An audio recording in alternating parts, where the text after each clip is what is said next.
Right breaking news చూస్తున్నాం. అంబేద్కర్ కోనసీమ జిల్లాలోని ఐనవెల్లి జనసేనలో విభేదాలు ఒక్కసారిగా భగ్గుమన్నాయి. జనసేన పార్టీకి చెందిన ఓ నాయకుడిపై మండల అధ్యక్షుడు దాడి చేయడం ఇప్పుడు చర్చనీయాంశంగా మారింది.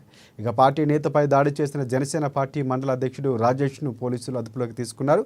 ఐనవెల్లి జనసేన నాయకుడు తొలేటి ఉమాపై రాత్రి మండల అధ్యక్షుడు పోలిశెట్టి రాజేష్ దాడి చేశాడు. అర్ధరాత్రి మండల అధ్యక్షుడు రాజేష్తో పాటుగా పలువురు వ్యక్తులు ఇంట్లోకి చొరబడి కర్రలతో దాడికి పాల్పడ్డారు. దాడిలో తీవ్రంగా జనసేన నాయకుడు ఉమా, అతని భార్య తీవ్రంగా గాయాల పాలయ్యారు. తలపై బలంగా కొట్టడంతో అమలాపురం ఏరియా ఆసుపత్రికి తరలించి చికిత్సను అందిస్తున్నారు స్థానికులు.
రైట్ అంబేద్కర్ కోనసీమ జిల్లాలోని ఐనవెల్లి జనసేనలో ఒక్కసారిగా విభేదాలు భగ్గుమన్నాయి. జనసేన పార్టీకి చెందిన ఒక నాయకుడిపై మండల అధ్యక్షుడు దాడి చేయడం ఇప్పుడు తీవ్రంగా చర్చనీయాంశంగా మారింది.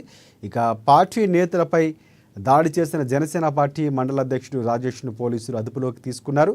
ఐనవెల్లి జనసేన నాయకుడు తొలేటి ఉమాపై రాత్రి మండల అధ్యక్షుడు పోలిశెట్టి రాజేష్ దాడి చేశాడు. అర్ధరాత్రి మండల అధ్యక్షుడు రాజేష్తో పాటుగా పలువురు వ్యక్తులు ఇంట్లోకి చొరబడి కర్రలతో దాడికి పాల్పడ్డారు.